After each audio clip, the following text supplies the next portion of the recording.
เขานี่ก็แซ่บเอาเขาแบบท่าซี่หั่นนะ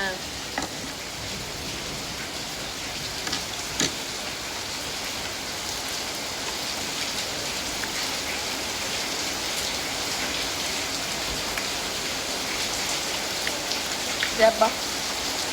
คือมักแป้งบ้านเขาเลยเนาะ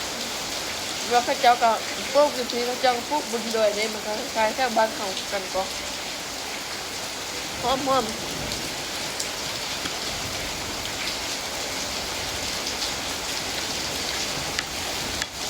แบบนั้นสั่งอยู่พี่เลยบ่ต้องให้เขาเจ้าฟังมาพี่คุ้มกว่าคุ้มแท้ๆนี่แหละมันยากอีกก็สั่งอีกได้